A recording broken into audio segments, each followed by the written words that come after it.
Yo, what's up, everybody? We're back. It's week 3, episode 4. Is that what's going on? Yep. Yes. Yes. So, no blah blah Binks today. She's got holiday stuff going on. And yeah. It's a shame because she said that it was her favorite episode so far. Yeah. Yeah. Yep. A lot of people have that opinion, probably because it was fairly focused on Neil this week. Mhm. Maybe. And yeah. I thought it was all right. I don't know if it was my favorite episode. I really liked the previous one. It's funny that you say a lot of people because I'm going to jump right to the news. Forbes released an article basically talking about how they've failed to find audiences for all these shows. The only shows that they've had any real success with is The Mandalorian. And they talk about how that worked because you have Boba Fett and a baby tiny Yoda that everybody can latch onto. And yeah, they don't even know what it is. It's a baby Yoda.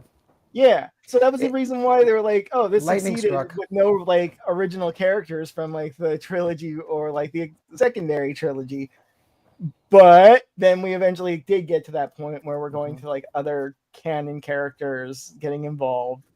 And my point is that number one on the Skeleton Crew's number one on Disney Plus this week, but it's not cracking the top 10 of the Nielsen. No. Still. Yeah. No, it won't because only 4 episodes are out. Yeah. Once all the episodes are out, people will watch the show. Yeah, I don't think it's going to crack the top 10, though. I don't think it's going to. I'm starting to realize that maybe we're in a niche side. Oh, we definitely are. At this point. Well, for I sure. should have qualified that people who actually watch the show like this episode. It actually wasn't my favorite. Yeah, that's kind of the people who bought in have been enjoying the show. And it has generally good. It has a Rotten Tomatoes in the 80s for critics and watchers. It's getting decent word of mouth. It's just some people have checked out, or a lot of people have checked out, and there's nothing to bring new people in. I think the question is just how long Disney commits to the properties, whether they're critically acclaimed but low rated. How much do they continue going for a degree of prestige? Well, I mean, as far as we know, there's only one other show in the works right now, and that's Ahsoka season 2. Yeah, there's no new IP, or no new show. Because everything else they've been talking about is on the theater front. Yep. Right. Yeah. I'm okay with that. I want a movie. In Star Wars. So. But they've talked about so many different movies with so many different creators. It's hard to keep track what's real and what's not, especially when people are starting rumors all over the place. Yeah. Back to my theory of them having a Teflon whiteboard. Yeah. It's just throwing stuff on the wall to see what sticks. See what sticks. And then sometimes stuff that slides off, they put back. What. Well, one thing that was mentioned in the Forbes article was Andor was greenlit for a season 2 before they ever showed a single episode, because they were this show is great, no matter what we're committing to. Yeah. Rightfully so.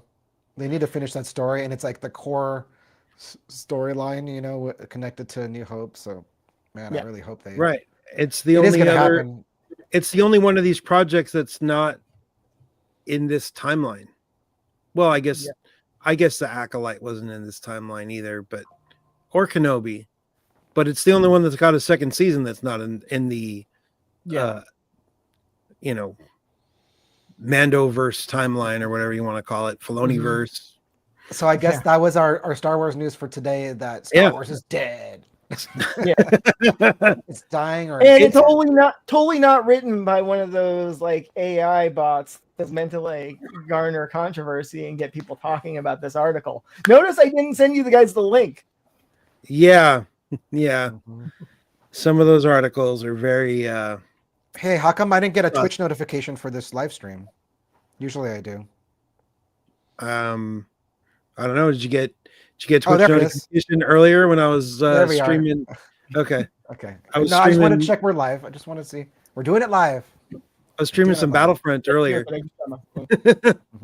Maybe that's what broke my my Twitch app. Yeah.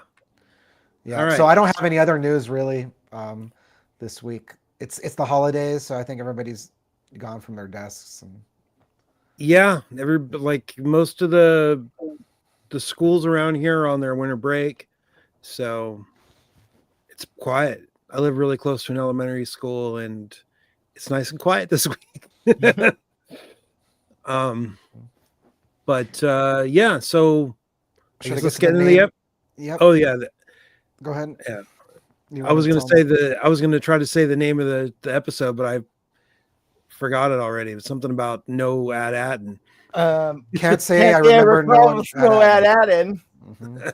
And I like it because it's repeated so many times. Yeah, in the show to kind of drive home what's happening. It's directed by the Daniel Kwan and Daniel Scheinhardt, also known for that Academy Award-winning movie, Everything Everywhere All at Once. Was an amazing film. I watched it super late. I barely watched it this year, and after the hype died down, blew me away. Like blah Binks and I watched it, and we were like, dang, this is actually snappy writing. I didn't know what to expect, and I didn't know what to expect. Yeah. Pleasantly surprised. So it's cool to have like top level, directors on this. But somebody pointed out on a podcast I was listening to, they shot this 3 years ago.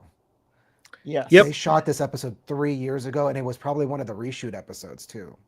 So when they were having writing troubles with the series, and so like this was before that Academy movie. Okay, now that you said it though, it very much could be like you said, one of those fix-it pieces of the show, as far as like the containment of like what happens. Maybe some people felt like it was a little bit like detached, or it was a little off. It was okay. We'll get into it. I had my issues with it, but it was a little off. The tone maybe. The tone, A and B story being a little totally different. But the fact that it was shot 3 years ago just shows like how long that production turnaround is on these things. That's wild to me. They took a chance basically on these relatively unknown directors to do this episode, and now they're like superstars. But also, since you mentioned the 3-year gap, that's the reason why we can't do back-to-back like chronologically connected seasons. You look at the kids now; they're all grown up. Yeah. For the premiere, like the girls are ladies now, and the guys are guys. So the boys are guys. So they're not boys and girls anymore. They're all grown up. and that's fine. It's just interesting how the industry works in that way. But I know it's kind of weird that the 2 shows that we got this year were both heavily delayed. I guess it's not really weird thing, because we had that whole strike and all. But that was a big part of it, right? It's like they sat on these products so they can show them when they didn't have anything else ready. Yeah. And that's nice. Because, I mean, right now we have something to watch. So that's but now we don't have anything to watch after. Like we have Andor and then Ahsoka sometime in 2026. Yeah. So another thing that people point about this show. Oh, there's Visions too, but that's not canon. The extra time allowed for more polish, because this show looks polished. I don't know what happened with the Acolyte. The Acolyte looked very soundstagey. Like this series looks great. So whatever extra time they had to go back and do another VFX pass and sound pass or whatever, it was worthwhile. So they made use of that extra time to make it look good. So that could be a good thing too. It's not rushed out, just like slop, pushed out to market. So yeah. All right, so let's talk about the episode. Yeah, let's get into it. All right. They left us on a cliffhanger last time, and I was like wondering where they're going to go from here. They did. What was the cliffhanger from last time? They had jumped into hyperspace. If I tell you, you wouldn't even believe me. It was the owl. Right. With the owl on the hood of the X-wing. Basically, like anything could happen. They could be jumping into another galaxy. Who knows where they're going? Right. So they have the coordinates that they took from. What was her name? Kim with the crazy spelling. Kim with an HYMM. Yeah. Right. And so we joined back up with them, and they're coming out of hyperspace. in front of a nice looking blue planet with looks like burnt out, like it looks like they're supposed to be satellite dishes, but it also looks like, I don't know if you guys had this back in the 80s or maybe even in the early 2000s, there was the probe droid, right? The Imperial probe droid that would explode if you pushed a little spring-loaded button, and that looks like its head sideways. That little disc thing with the camera, they look like probe droid heads. Oh, I see. So some kind of sensor droid. Yeah. Orbital sensor droid. But they look derelict to me, right? Am I getting they're definitely not working, whatever they are. There's no lights on them or anything like that. Most Star Wars tech, if it's functional, has some kind of indicator light. Be it they're LED red. still. Yeah, it's either a red or a blue light usually. But what's interesting to me is that the nebular field or whatever they use to hide these planets, this one is still exists. Like it's still right, shrouded. but it is, but it's not as dense as the one that was around at Atten when the kids left. So yeah, so we're at this point we don't know if this is at Atten. The kids seem like they think it is. Jod seems like he thinks it is. Which is telling that it looks so close to their planet. It's almost like it was like manufactured, in the same factory. Almost like it was also part of the same great work. Right. Whatever that might be. It makes might be. It makes sense. Do you think this is one of the jewel planets? Yeah. Kim mentioned? Yeah. Yeah, this is one of the 9 planets that Kim mentioned. We're going to find out in a minute, one that was destroyed, but not like the Empire using the Death Star kind of destroying things, more like fashion desolation. Yeah. So just some decivilization, no big deal. Right. So while they're in the cockpit, though, they're all like dumbfounded looking at the planet, and Jod comes forward and Ferns immediately, no adults allowed in the cockpit. And he puts up a little fuss and he's like, no, you work for us. And he's like, yes, Captain Fern, I'm sorry. He's like, yeah. And kind of skulks off. I mean, look, he looks like he got what he wanted. He's half dejected, half trying not to crack up. He wanted to go do some hijinks. Yeah, he'll get his moment. He knows. He's like, okay, whatever, dude. I'll just pretend. Right. So they get all excited. They fly over some clouds. They can see houses, and then an alarm goes off because the ship has entered into an auto landing pattern. Right. And the kids are like, is this normal? Smee doesn't think so. Jod doesn't think so. But so the auto landing services are still in the auto landing. Where would it have gone if they just let it go? Would have taken it straight to the supervisor's tower or something? Who knows, right? The landing. Who knows? Field. It might have pulled it into, if it's like the other planets, it could have pulled it into a firing range on some kind of cannon. Yeah, it's not a good idea to find out that way. No, just put it down. So they land it pretty much immediately. And we get some, like they land in a burned out playground a la Terminator 2. That's what everyone's been saying, that Terminator 2 reference. I've heard a couple times. Yeah, I mean, it's like they're like in a park. You could hear, let's see. Because you're wondering, did they come back at a different time, or is it like, what the hell happened here? You could kind of see off to like, well, you can't really see my mouse on this shared screen. On the far right of the screen, there's like a bushy leaf, and above that bushy leaf, you can make out like a burned out slide. like normal Earth style playground equipment. Even I think they even have one of those spinny things. Oh yeah, here we go.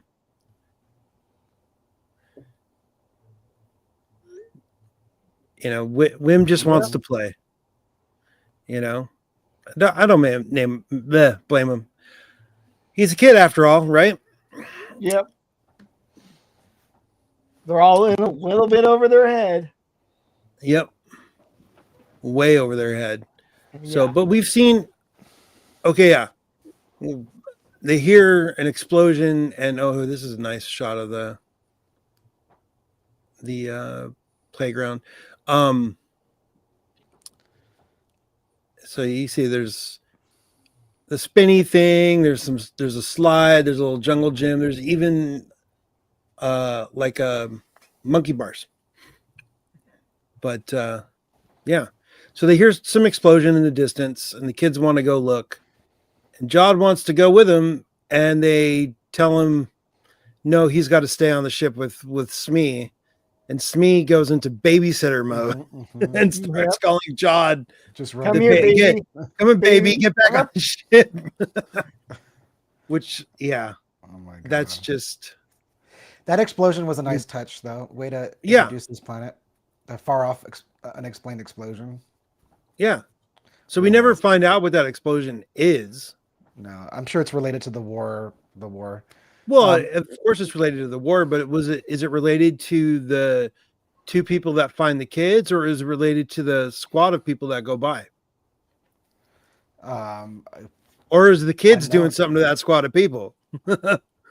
Also, I would argue that this is actually the most purest form of war, considering, the Sanskrit word for war literally means trading cattle. Yeah. Or stealing cattle. Yeah, the one of their goals is getting a little ahead, but was to we're gonna burn their crops. Yes, like it's like a base. The whole thing about World War III will be fought with nuclear weapons. World War IV will be sticks and stones. They're like at the sticks and stones now. Exactly. Yeah. So the kids go and they find a house that looks like one of theirs. They don't think they actually say whose, but it's pretty worn down. There's a tree growing inside of the house, which is kind of crazy. So it's been a while. It's decades. But it's crazy that there's like this identical planet with identical housing developments and other identical features. Yeah. Oh, I did we skip that comment? My apologies, but which comment? When Jod says this planet tastes like I did skip that. Yeah, he said this place tastes like burning ashes and dust. Right? Yeah, something like that. Yeah, because he was expecting like a treasure paradise or something. But he was. But he also said it reminds him of his home planet. His home planet. Yeah, not what he wanted to see. It's just a point, highlighting his disappointment in this place. Where is the rivers of gold? They're in El Dorado. That's what he thought. That's where he thought he was going. Because there was a lot of I guess my point being is like there was a lot of conjecture where like, oh, he's been here. He actually knows, or he's been at. Well, I'm just gonna. He doesn't. We do find out one member of the crew has been here. Yeah, can't say I recall no ad and can't say it at all. But the kids thinking that this is might be their house. Wim, really? Do you think we fell asleep for 100 years? Like, no one got put into carbonite, no one into cryo sleep. When were you? But the next part of that line, though, the next part of that line is interesting. Where he's like those Jedis. Like the Tales of the Knights. And he gets cut off by Fern. What knights do you think he's talking about? I don't know, but Tales of the Knights of the Old Republic. Yeah. Tales of the Knights of Ren. Who knows? Yeah. Maybe we'll get something about it someday. Just It's tales like of a throwaway line. Yeah. So yeah, but Fern's like, this isn't a story, and Neil is saying this isn't Ad-Aden, and Whim, it's just being whimsical. But they do have the same artwork on the walls. You can kind of see there's that glowing thing in the in front of the sky. The murals Yeah. there. The under supervisor's apartment, her Yeah. house. Yeah. But her house is a little bit different because the wall in her house that has this mural doesn't have a door. Yeah. There's like a door there. But the spiral stairway, semi-spiral staircase. Yeah. It's like the elite's house. Or at least the upper it's a fancy house.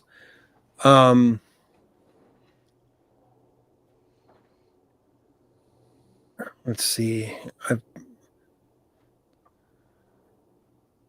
So the kids just start going through the stuff in the house, looking around, and then we cut back to the ship, and we got Jod going through the kids' stuff. And there's a bunch of, let's see if I can get a good shot of it. Like the stuff that he finds, there's like someone was saying there's a fake, like a toy lightsaber. There's a hologram projector of one of the, you can't really see it there, and I don't want to have it moving, but it's one of the entertainers from that circus video from, you heard the music, but you didn't actually see 1978. Right? Yeah, it's like it's like in a ballet pose, just spinning around. And then Jod finds what he's really looking for. Credits. Atari's in a sock. Yep. Atari's in a sock, but also in the shot where they show, some people were saying that, so there's obviously the credits, but is that like a Star Wars Rubik's Cube? Yeah, looks like it. And then under his hand looks like a battleship kind of game. Yep. So they brought this in their backpack. Why do these kids just walk around with this crap in their backpacks? Because they're kids. That's important. Yeah, I guess. But yeah, it's too. It was important for their mission. It was gear for their mission to the Jedi Temple, I guess. Yep. Yeah. You wouldn't want to be bored. No, I assume KB. I assume KB just like just done in like 4 seconds. So right after Jod finds the credits, SM-33 is on him, going, "Hey, stop! We have a thief on board." And Jod calms him down, saying, "It's me, Jod." Yeah, like his memory. And then Smee says, "At Akron is playing tricks on me." So, what kind of tricks can a planet play on somebody? It triggered something in his memory banks, right? That's for sure. But it's just weird. I think this is where he gets like reprogrammed and broken, basically. Remember where the thing that happens later, I'm assuming his captain just does it to him here immediately afterwards, like the wipe. Yeah, had to. So I'm assuming that his memory banks are not great on this planet. Until they are. There's holes in his data. Yeah. So he's not functioning properly. So once he says, at Akron, he's like, "Wait, is that the name of this planet?" And he's like, "Yeah, but what about at Aten?" And again, you can't say I don't. Yeah. But the phrasing of that is actually kind of perfect. What he's saying is, can't I recall no Ad-Atten. Yeah. And I don't know, it's just weird. I don't know. He literally can't say. Yeah. He literally, it is a factual statement. That's what that's what's good about it. He's starts not lying. There's like a spark and he starts smoking. Yeah, because he accessed it. He did remember Ad-Atten, and it messed him up to remember it. Right. Screw went a little like. I mean, he's already been damaged and deactivated for decades too. He needs maintenance. Plus, remember the other imperative that comes way later, like near the end of the episode. I'm gonna assume that's probably what's messing him up, like there, why he starts going all glitchy.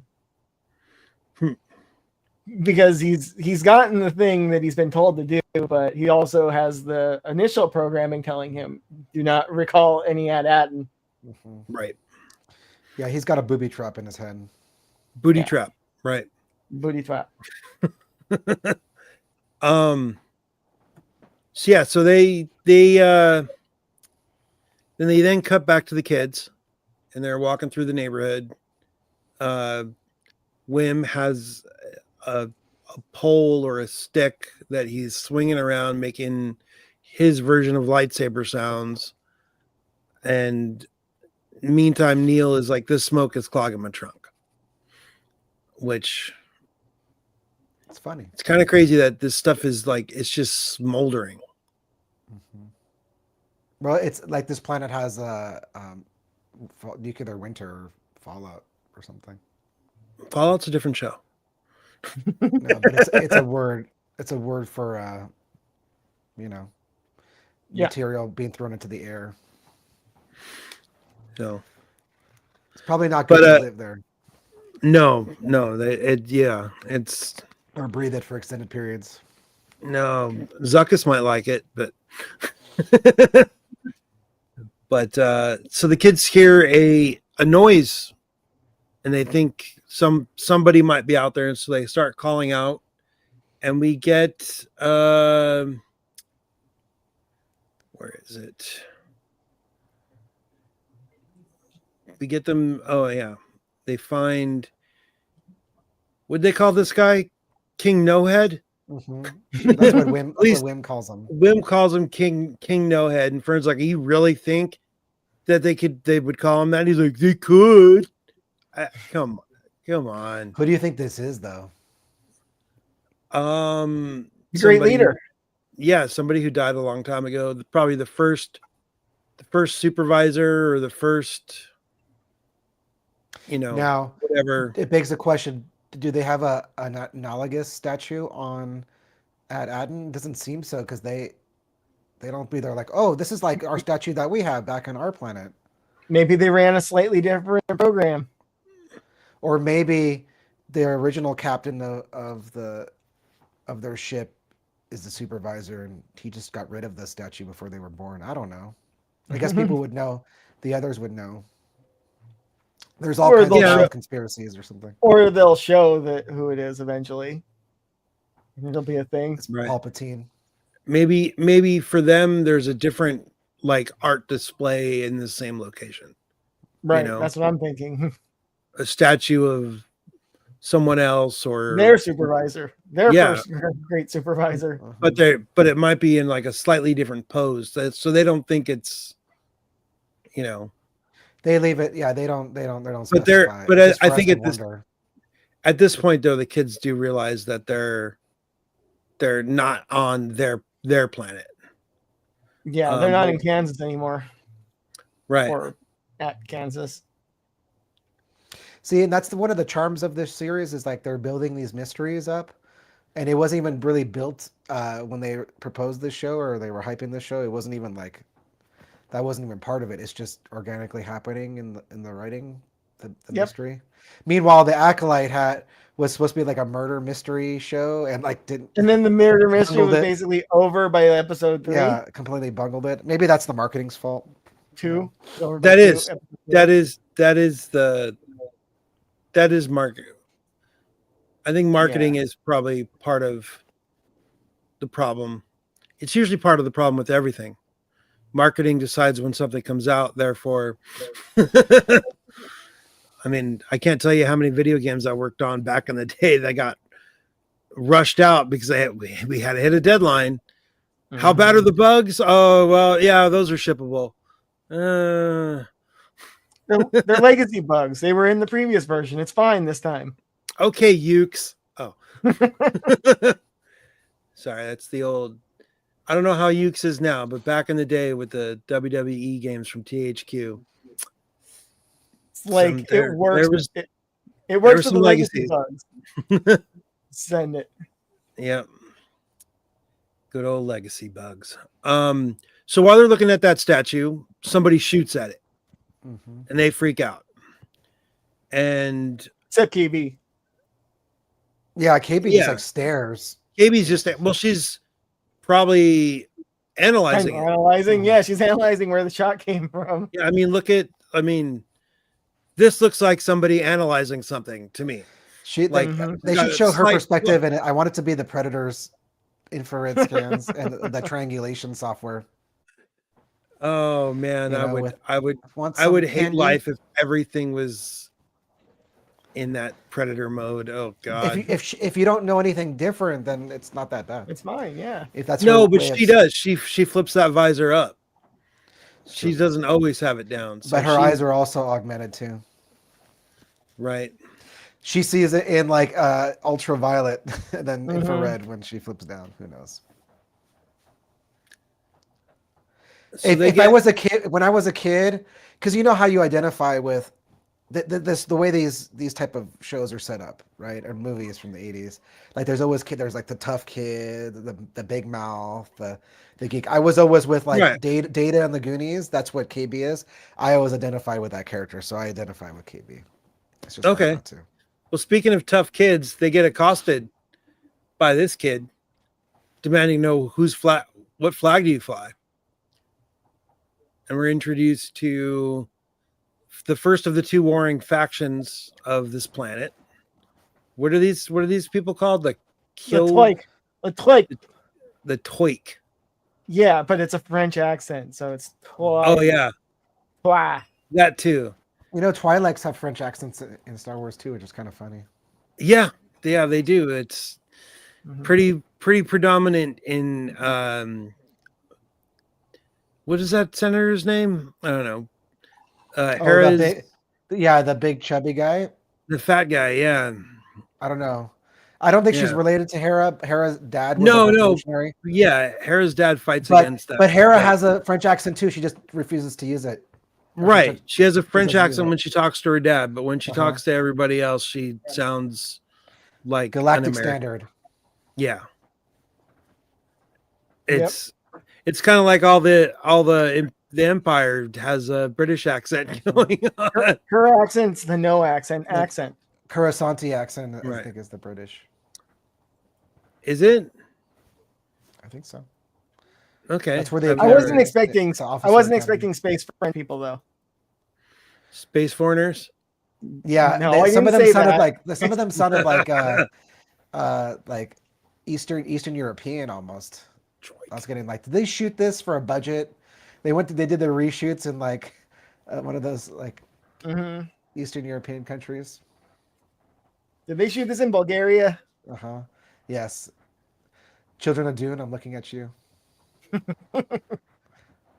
Sci-fi budgets. Yep. Nothing wrong with it.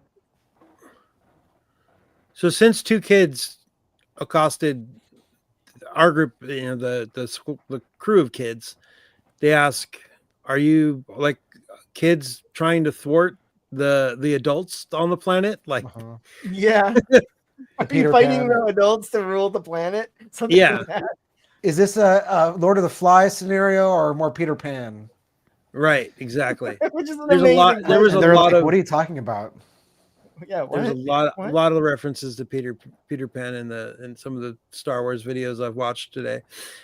It's more like there's a lot of kids because the adults are dead. Right. Yeah, I was gonna point out how dark where it goes. Like, yeah, that was the tone shift. Some people were like, "Whoa, child warriors, child soldiers," and they're like really Uh-huh. super into it, showing how you make a child soldier because they're just into the idea, like, cool weapons. Yes, and then they're also like just fodder. It's like, Yeah. let the new Especially since kids go out there, draw fire. Especially since they put them on point. Yes. Yeah.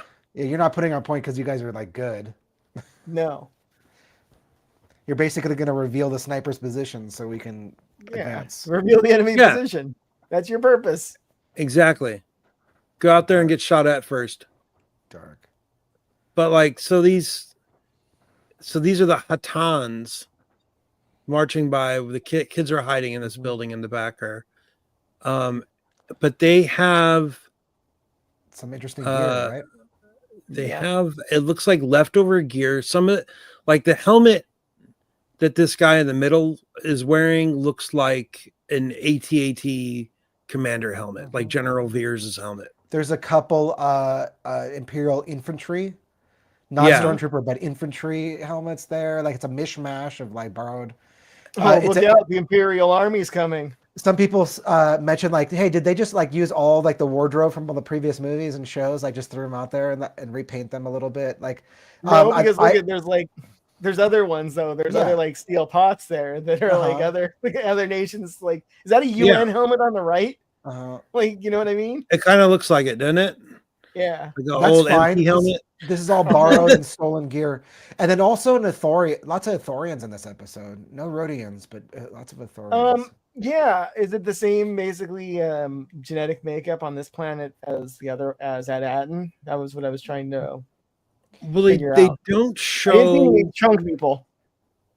Hey, that is actually a great point because the Empire was very humanist, you know, ethnocentric. So like the fact that like these jewel planets have like different species is an interesting.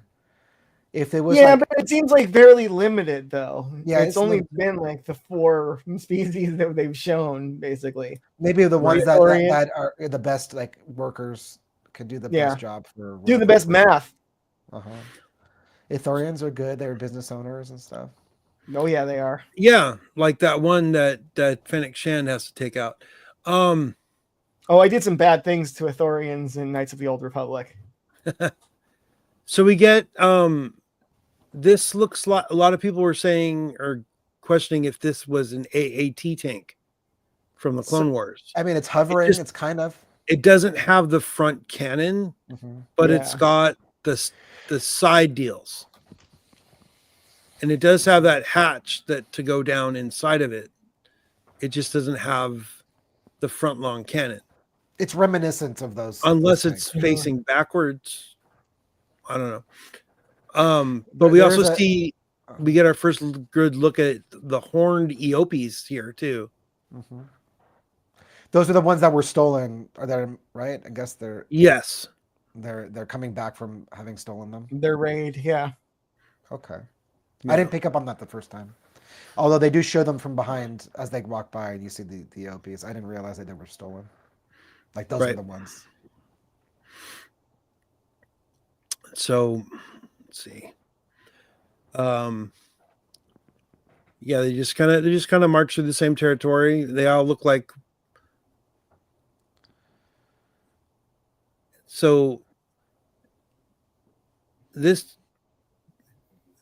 the girl, what was her name again? I already forgot. The Troy person. Hana, that's right. Hana? Yeah, she's got a selfie stick to look over the wall. It's an old mirror. This runs on prison rules. This planet runs on prison rules. That's straight out of Saving Private Ryan. Yep. Yeah, I guess. It's an old. It is. It's an old trick. Periscope, outside of a submarine. Yeah. But I don't know. I just thought it was funny because it looked like she was setting up a selfie stick. Yeah. I kind of thought she was pulling out a communicator or a data pad or something. Right. It's just a mirror. So you're like, oh, these people are Stone Age. Right. Maybe some industrial stuff left over, but leftover blasters. Yeah, they're roughing it. Like the guns that they give the kids don't even work. They're like literally for show. Well, I They guess work like during training, but as soon as like John tries to use one, it doesn't just peters out. So yeah, I guess there is no turret off the backside of that thing, but it definitely looks like an AAT just without the barrel. Mm-hmm. And Maybe they bought these off there's the Trade Federation. A long time ago, like because the Trade Federation's been around for like millennia, so yeah, right. That's an old generation one. Since there or a was cheap trade. one, or a cheap one. Yeah, yeah, because with Star Wars, it can either be old or cheap or both, or both, or both old and cheap. So the kids, the Haina and the other one. Haina. I don't think the other one, yeah, Haina. The other one never gets named. The other one doesn't ever get named. They use some kind of signaling to let the other Troik know that they're coming with, more people. Don't open fire, and they come to what looks like. What they say, it looks like a school.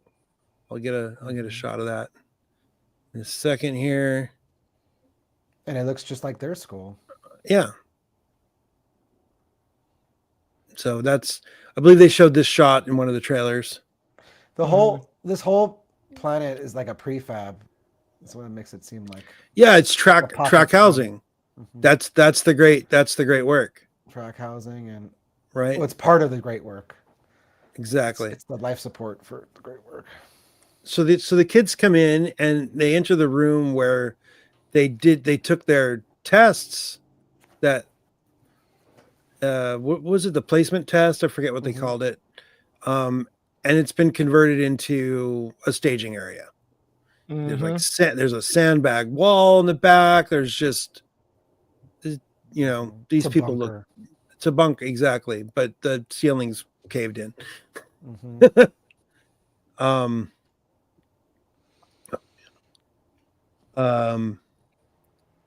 Lots of people in there. They bring the kids to the leader, who happens to be Haina's dad. You got me wanting to call her Haina now. But it's in Star Wars, it's spelled weird. Right? And for some reason, the kid, the shorter of the two kids, the unnamed kid, who's just called Child, smacks the back of Fern's knee to make her kneel down in front of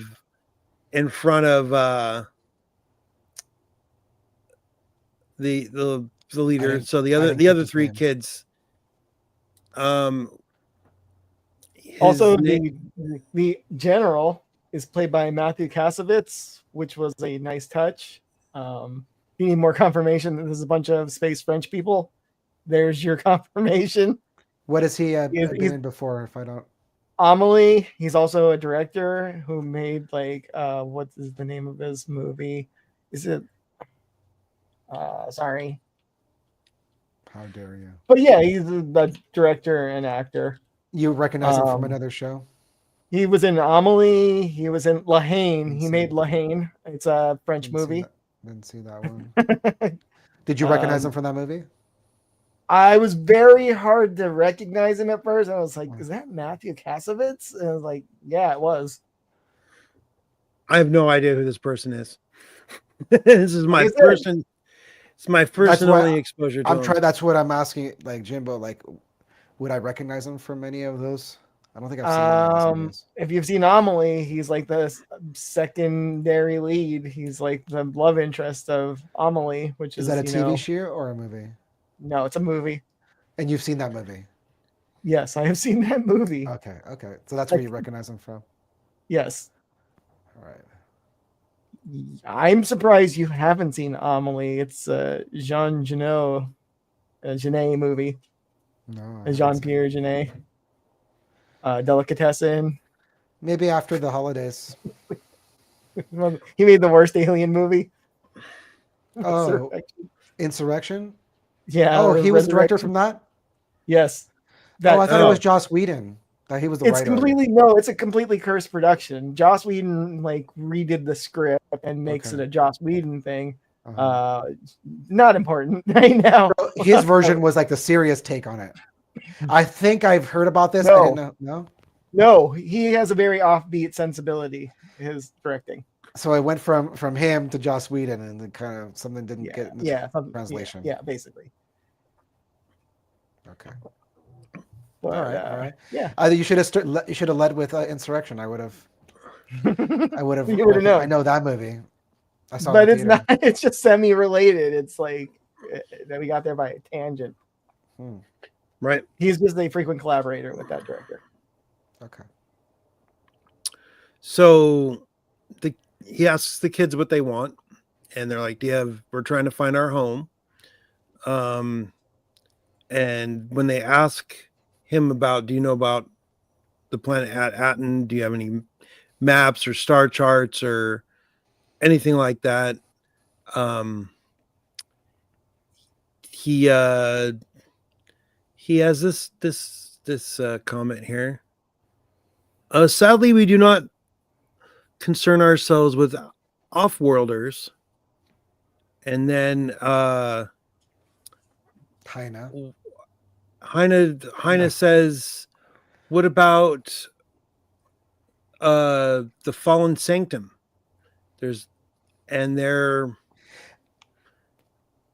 I got a Mad Max 3 part of this.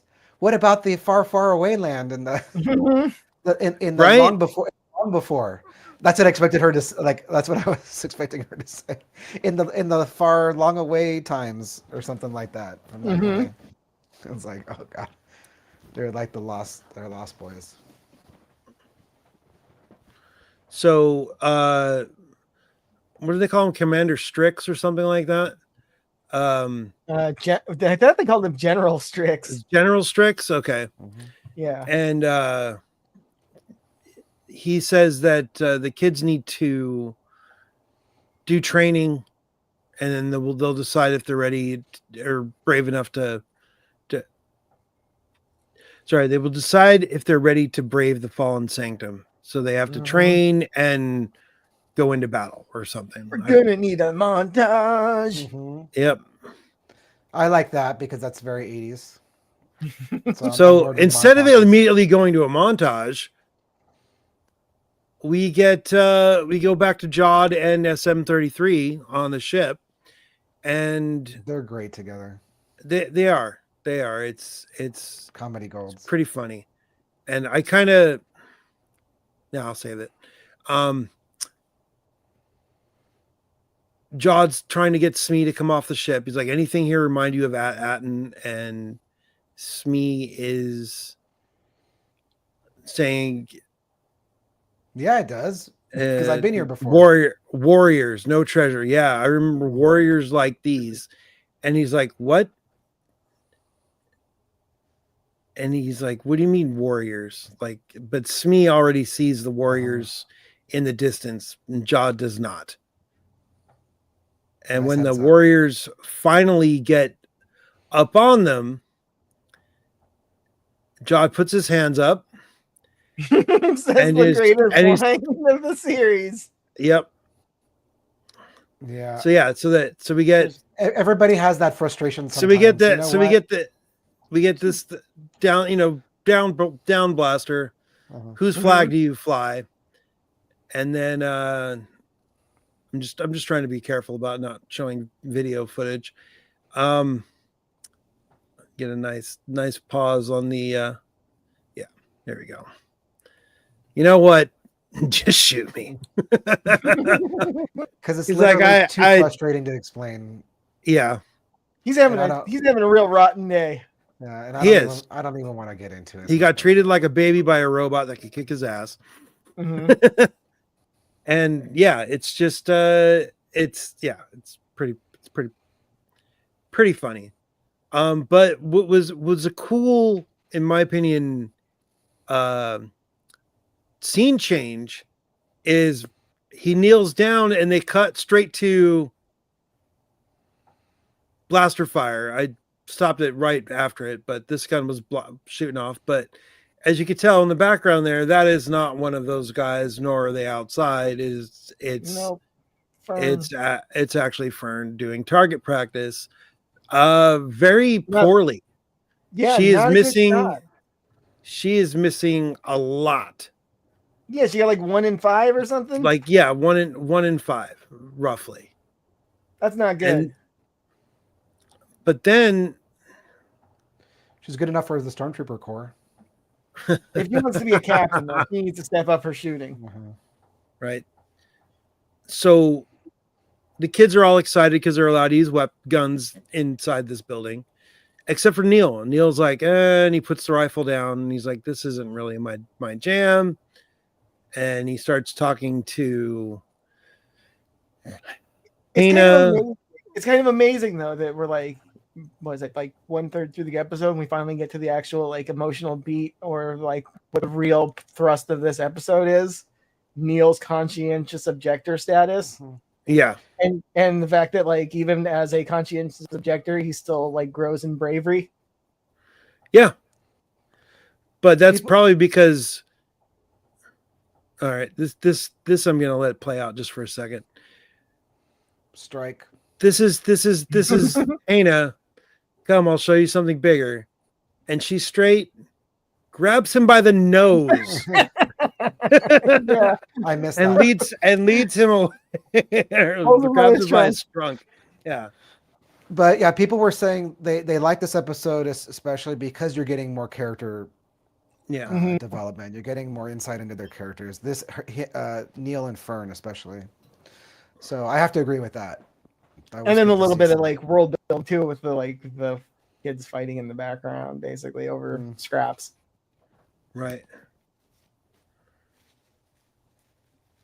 Yeah. There's a bunch of. Wait, what alien is this? This green guy here. That doesn't look familiar at all. He doesn't look like anything I've ever seen before. Could be a reject from The Last Jedi.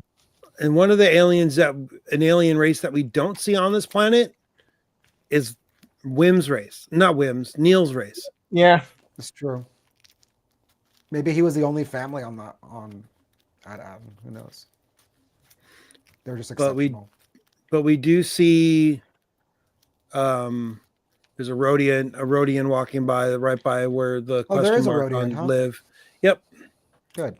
There's a couple other little aliens in the background too that are like, I don't know what this other thing is too, to the left of the hanging linen. That doesn't look familiar to me either. But it's like, this is where you live, and on the roof of a school, it's like a tent city, and the kids get some rations, which look absolutely horrendous. And Neil starts. Are you taking away from Neil's sacrifice? It's like, oh, he wasn't trying to be kind. He was just trying to get rid of gross food. Right. It made it easier anyway. So they have Eopies on the roof. I guess that prevents them from getting stolen, but make it more difficult. Where do they have to take them down to graze, I would imagine. So, and like, there's just this. Hina describes basically their cycle of violence. Yeah, the cycle of violence. Yesterday they raided and stole Eopies, and so we're gonna raid to take them back, and they're gonna burn their granary to show, for good measure.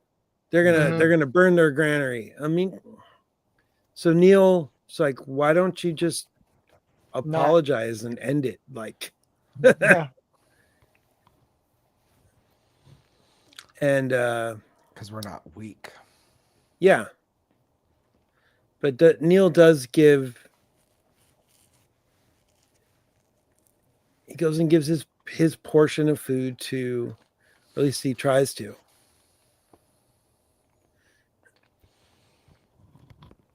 And that's how Hina knows that he's yeah, really, right there. really she's like, "Hey, that guy's weird." They're really off-worlders. Yeah. And so Hana uses this crank mechanism here to raise a giant cannon. And that leads me to believe that the school on Atten also has a giant cannon. I heard that theory too. That only Neil will know about because the other kids aren't here. They aren't privy to it. And only he'll know how to activate it. And he'll end up being the hero of Atten. They're calling it Chekhov's turbo laser. Chekhov's turbo laser. That would be fitting. Yeah. It doesn't look very turbo, but yeah. Well, you haven't seen it fire up yet. Like everything else, this is like old school tech. Because I mean, the Star Wars technology plateaued. That's and I like how they say the old days, not the old Republic. Mm-hmm. Thank you. They don't even know. No, they don't even know what a republic is exactly. At least maybe. I don't know. Because I don't think so. I don't think they have any use for like political science on this planet. Well, there is a line, I kind of skipped over it. Strix tells the kids that the only off-world business they have is trading furs for weapons. Mm-hmm. Yes. So this planet does some contact. This I heard some people say that they probably only have contact with the other dual worlds. Like, you know what I mean? Like the other. Maybe that's a good possibility. Wouldn't that be delightful if Atten is keeping this place as it is, basically, through their great work? They're making the weapons that are getting shipped over here. It's kind of like how a certain country with a large arms manufacturing facility sends weapons to other countries that like to wage unprovoked wars. Or one of the other half dozen times where we've created like a situation where one good goes here and then one good goes here and then like one set of people goes back to where this all began. Yeah. I'm getting at the transatlantic slave trade. Sure, yeah. I was thinking something more modern, but you know. Yeah, but it's getting too real for me, guys. You have a developed region, an undeveloped region, and a developing region. And what's going to happen is they're going to like be passing resources. Right. Like, do you think this place needs the raw resources to make the dataries? No. No way. They need furs to stay warm and guns to and their ability to make furs. Yeah, they need. So Neil opens up to Hana about the one fight that he was in with his little brother, who won by jumping on his head. Because they're fighting over a protractor. Hope nobody got stabbed with it. Protractors have usually have a nice little spike, but you know it's a Star Wars one, so who knows? It could also be the dial kind. Yeah, like you can get stabbed with the dial kind. How does this work? He sprained his trunk. Yeah, haven't you ever sprained something cartilage? It hurts. I guess. He twisted it wrong and it kept on hurting. So let's see. Wait, is this when?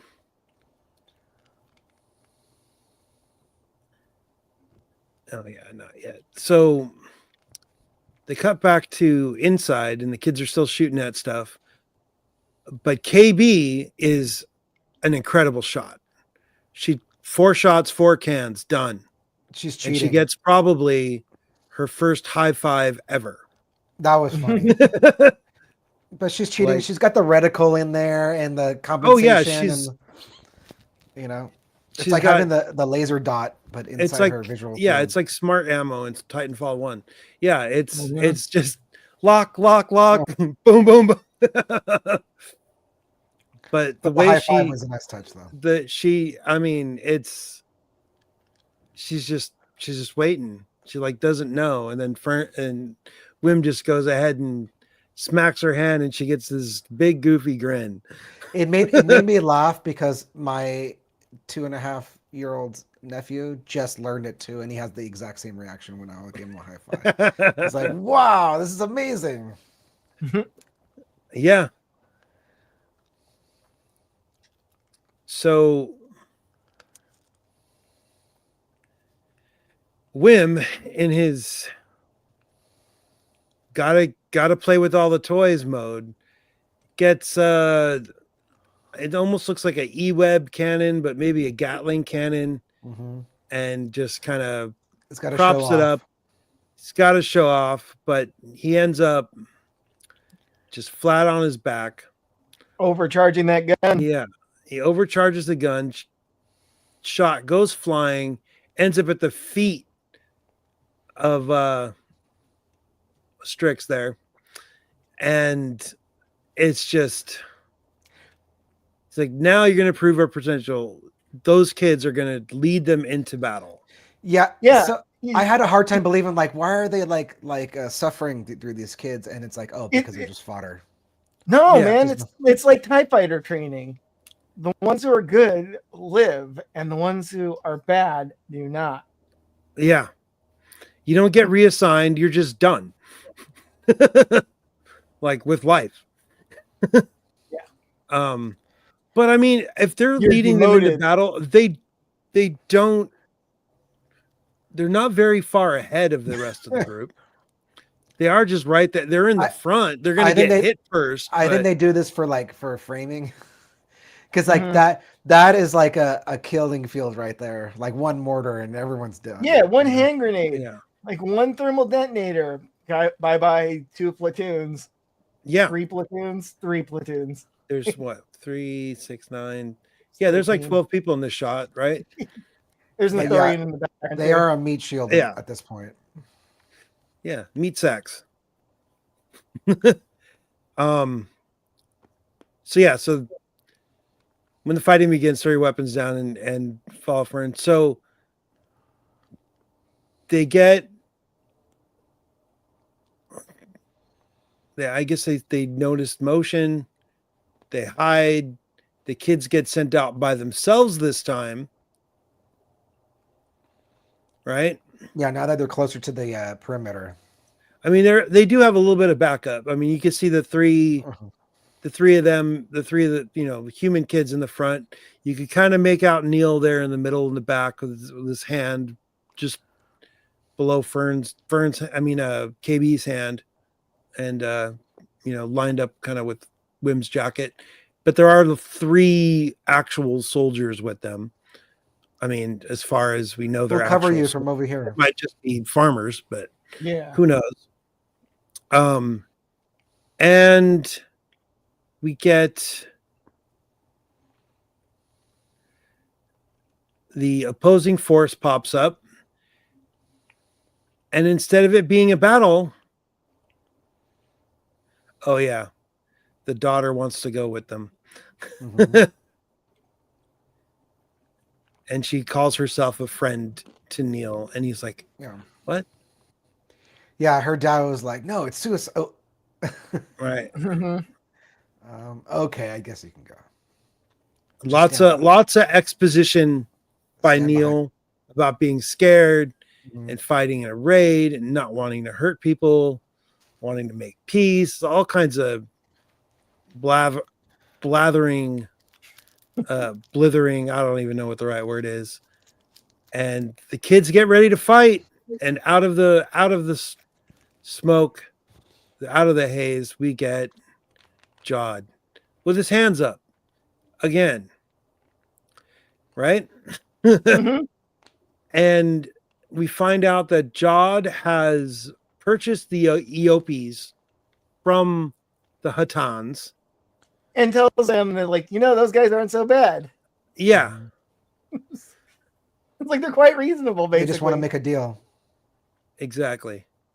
And when Strix tries to make a deal with him, he's like, all I want are these kids. These kids need to come back with me. He doesn't want money. He doesn't want furs, weapons, anything. He just needs the kids. Are you sure you don't want furs? Right? Yeah. They're really good furs. Pushing the furs hard sale. Yeah. And he does fake like furs. Yeah. How many furs? Yeah. I'm kidding. So, but then Hannah speaks up and she's like, well, they led into the battle.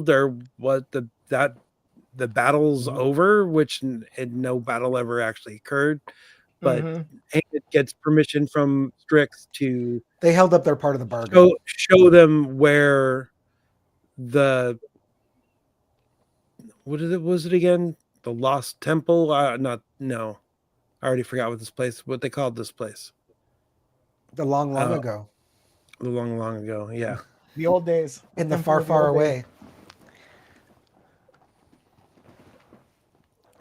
The Temple of Doom. But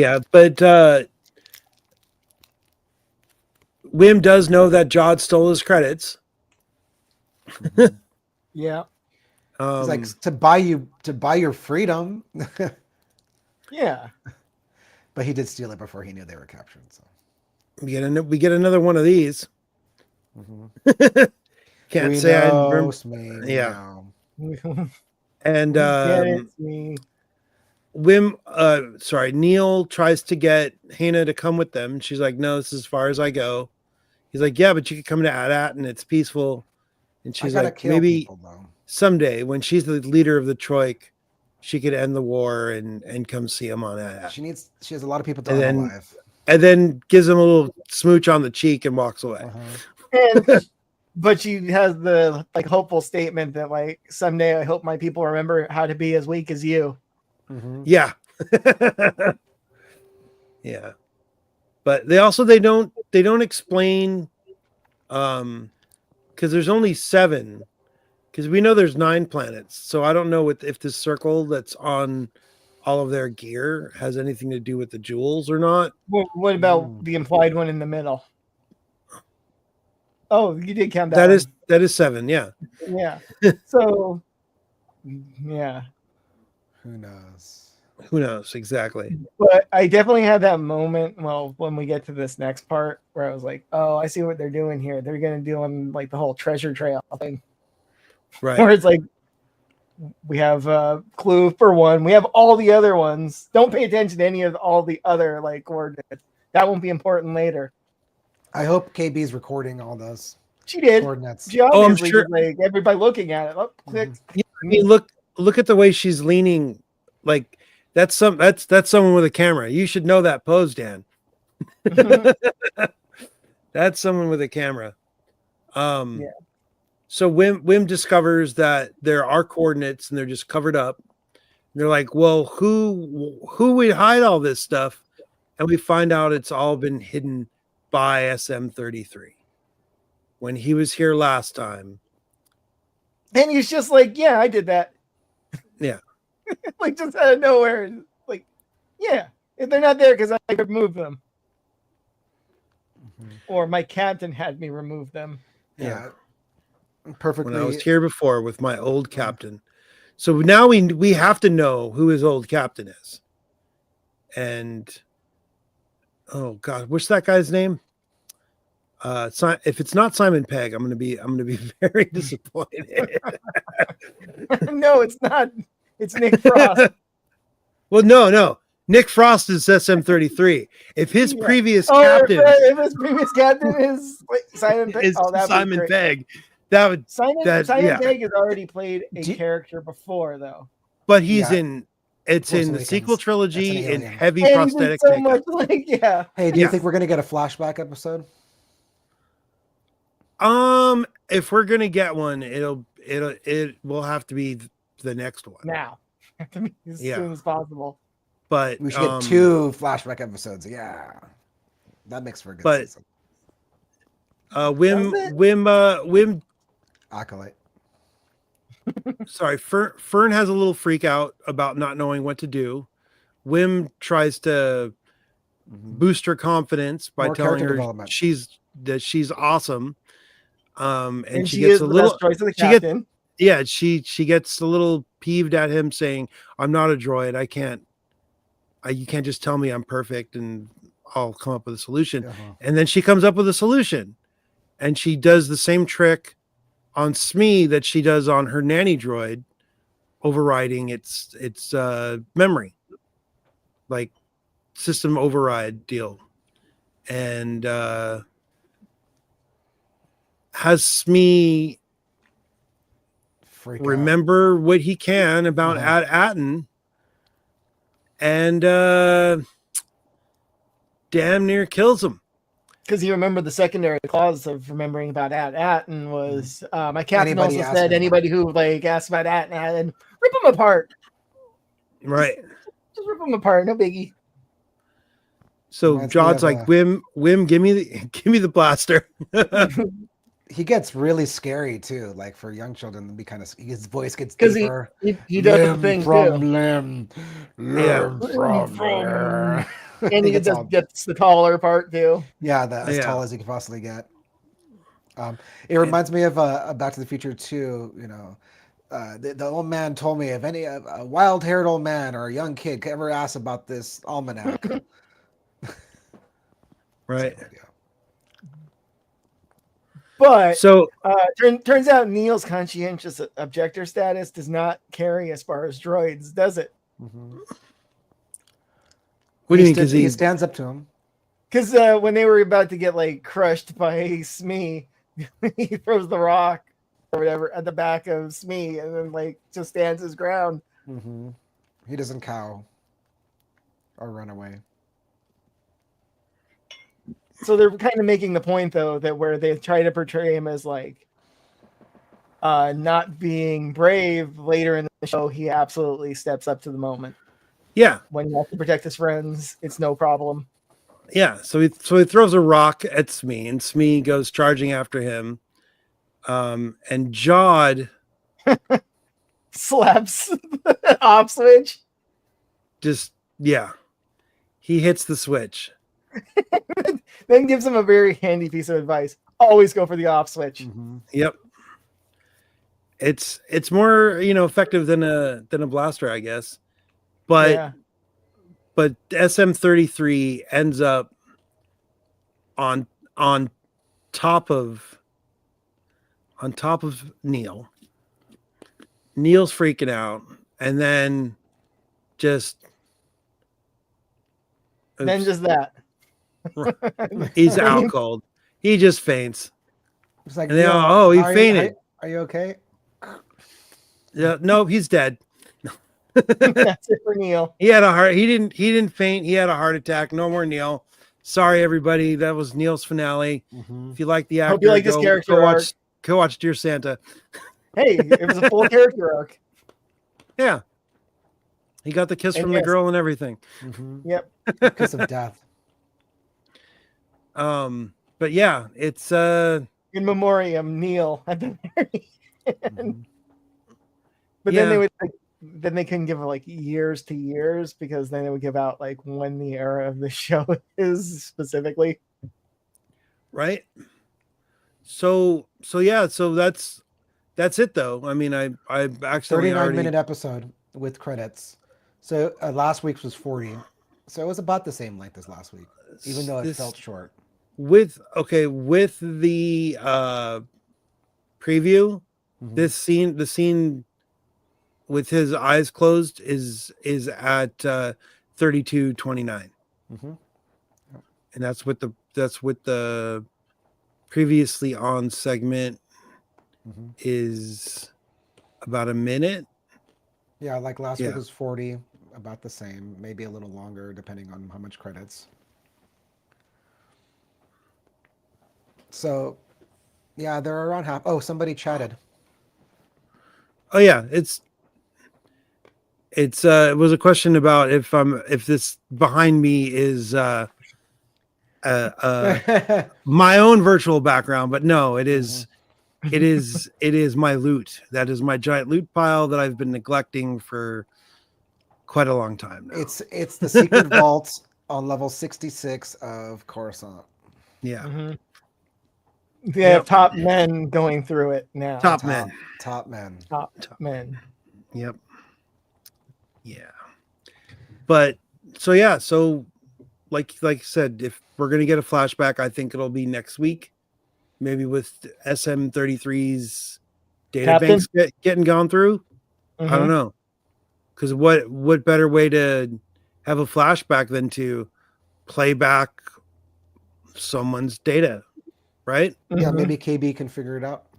Yeah, like hack his brain or something like that. Well, I'd hate to lose that character of Smee. I hope they can get him as an ally again.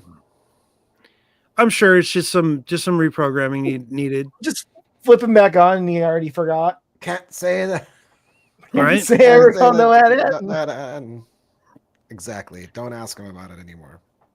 Or they could tie him up like they had him on the other thing. Maybe they could even remove his head from his body. Dismantle him. And the head can't do too much damage on its own.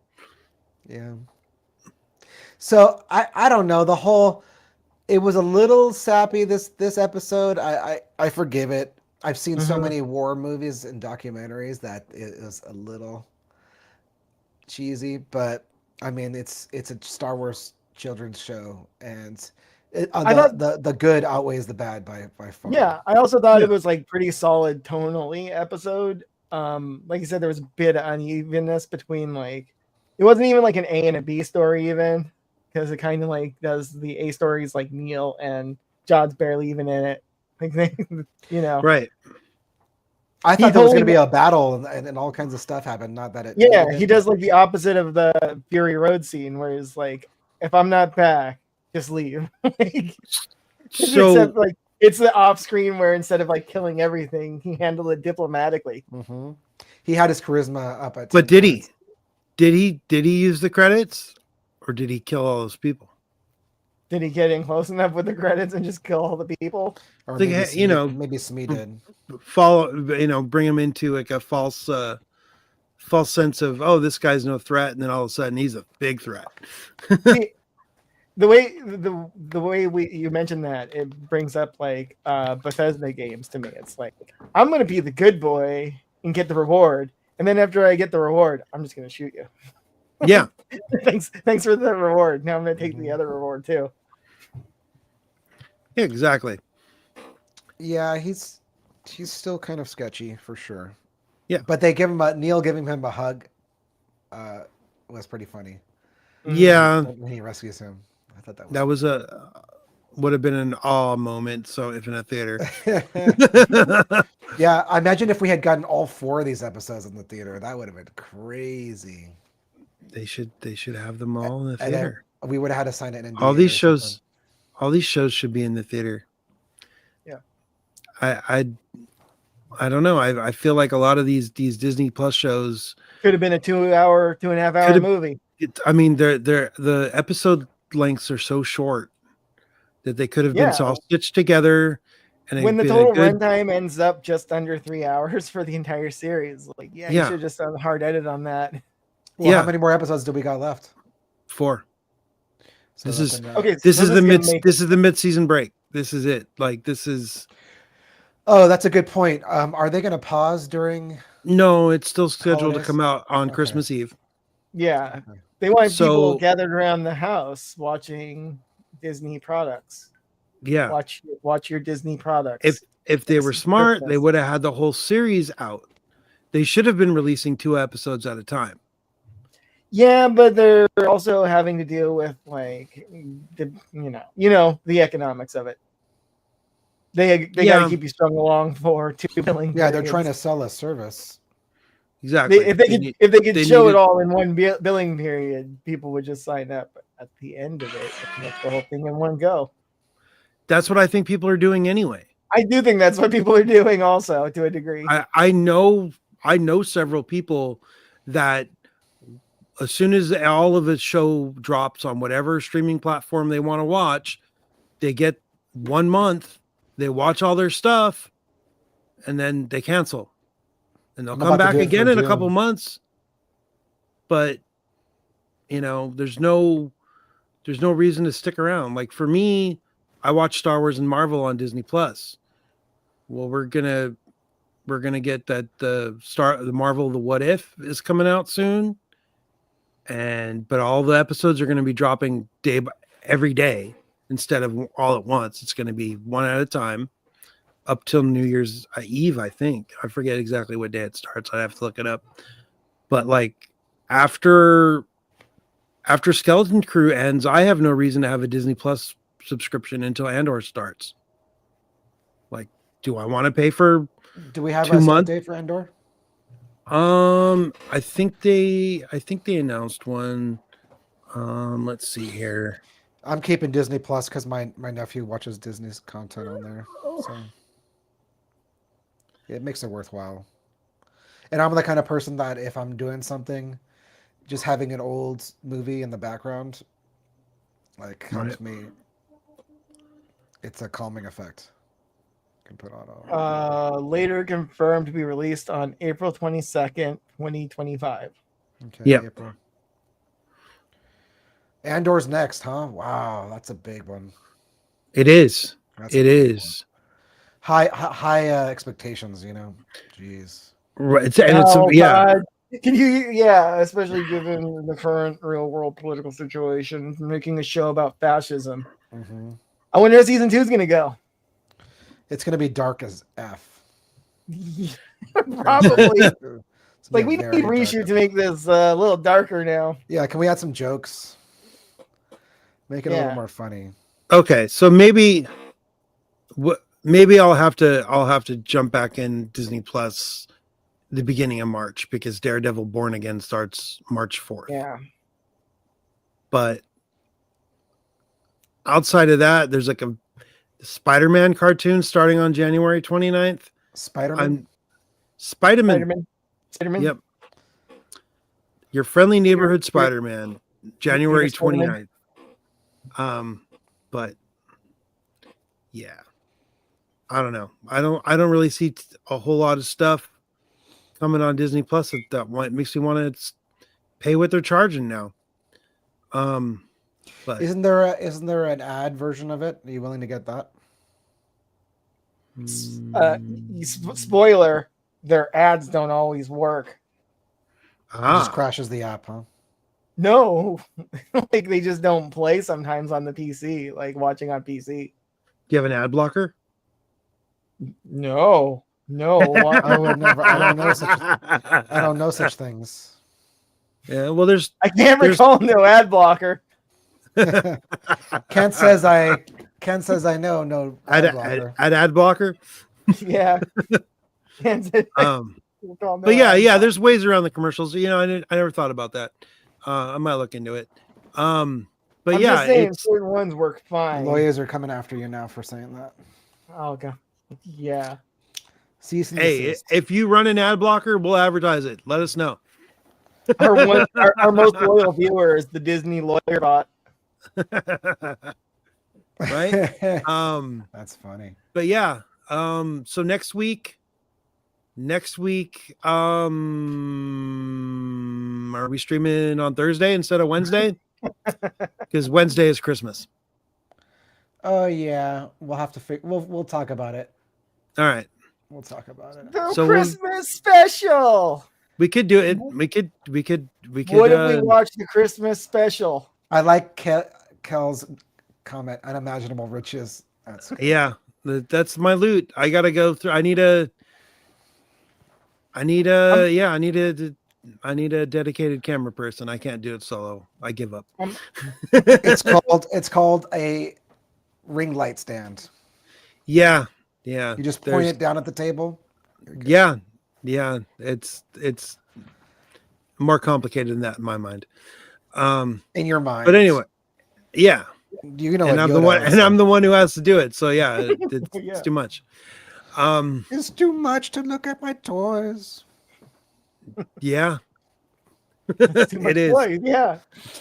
It's a lot. They're gonna sit in the vault for 1,000 generations. It looks like a disaster waiting to happen. It does not look safe, earthquake proof. You should. Voice coming from. You should break off Kel a few bucks and have her go through the unimaginable riches. Yeah, we'll talk about it. It'll be told then. Right. But yeah, so we'll be back next week sometime for episode 5. Thanks for watching. Please like, share, subscribe, all that kind of stuff. Nanu, and may the force be with you. Have a good one. Good night, folks. Happy